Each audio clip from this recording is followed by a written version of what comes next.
Hi மக்களே, எல்லாம் எப்படி இருக்கீங்க? நல்லா இருக்கீங்களா? இன்றைக்கி என்னென்னா சண்டே ஸ்பெஷல் தான். ஆனால் நான் இன்றைக்கி லேட்டாக தான் எழுந்திரிச்சேன். 11 மணிக்கு தான் எழுந்திரிச்சேன். ஏன்னா எங்கள் அம்மாவே 8 8:30க்கெல்லாம் எழுந்திரிச்சு அவங்க பாத்திரத்தையெல்லாம் கழுவி வச்சுட்டு வாசலை கூட்டி கோலம் போட்டு விட்டுட்டாங்க. அதுக்கப்புறம் என்னை எழுப்பிவிட்டாங்க. நான் எழுந்திரிச்சு மூஞ்சி கழுவி பல் விளக்கிட்டு அதுக்கப்புறம் எங்கள் அம்மாட்ட காசை வாங்கிட்டு கடைக்கு போய் டீ வாங்கிட்டு வந்தேன். டீ குடித்தாங்க. நானும் அம்மா டீ குடிச்சிட்டு அப்புறம் கடைக்கு போகலாம் அப்படின்னதுக்கு அம்மா அப்படியே பஸ் ஸ்டாண்டுக்கு போயிட்டாங்க. நான் அப்படியே கடைக்கு போய் பீஃபெல்லாம் எடுத்துகிட்டு அப்புறம் அரிசி தக்காளி வெங்காயம்லாம் வாங்கிட்டு வந்துட்டேன். வாங்கிட்டு வந்து கொஞ்சம் நேரம் உட்காந்துட்டு அதுக்கப்புறம் எல்லாம் கட் பண்ணி ஸ்டார்ட் பண்ண ஆரம்பித்தேன் சமைக்க.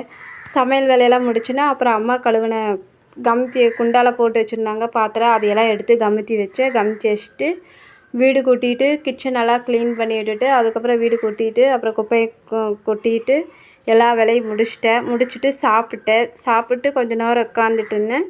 உட்காந்துட்டு சரி கடைக்கு போகலாம், டீ குடிக்கலான்னு சொல்லி நான் டீ கடைக்கு போயிட்டு அதுக்கப்புறம் அப்படியே மறுபடியும் வீட்டுக்கு வந்துட்டு எல்லா வேலையும் முடிச்சுட்டு கொஞ்சம் நேரம் நாடகம் பார்த்துட்டு இருந்தேன்.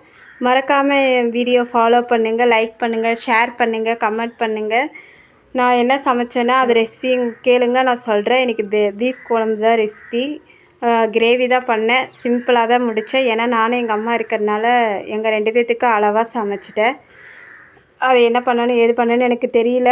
ஏன்னா ஒருத்தர்கிட்ட கேட்டு தான் நான் கிரேவியே பண்ணேன். அவங்களோட அது ரெசிபி, என்னோடது கிடையாது. பிட் அடித்து செஞ்சுருக்கேன். மறக்காமல் ஃபாலோ பண்ணுங்கள், லைக் பண்ணுங்கள், ஷேர் பண்ணுங்கள். மறக்காமல் என் வீடியோவுக்கு நான் பேசுகிறது உங்களுக்கு பிடிச்சிருக்கா பிடிக்கலையா ஏதோ ஒன்று சொல்லுங்கள். அப்போ தான் எனக்கு தெரியும். ஏன்னா இந்த ஃபஸ்ட் டைம் நான் பிடிக்கிறேன், என்ன பேசுகிறதுன்னு எனக்கு தெரியல. மறக்காமல் ஷேர் பண்ணுங்கள், லைக் பண்ணுங்கள், எல்லாத்துக்கும் சொல்லுங்கள். இந்த வீடியோவெல்லாம் எல்லாம் அனுப்புங்க, பிடிங்க. பாய் பாய்.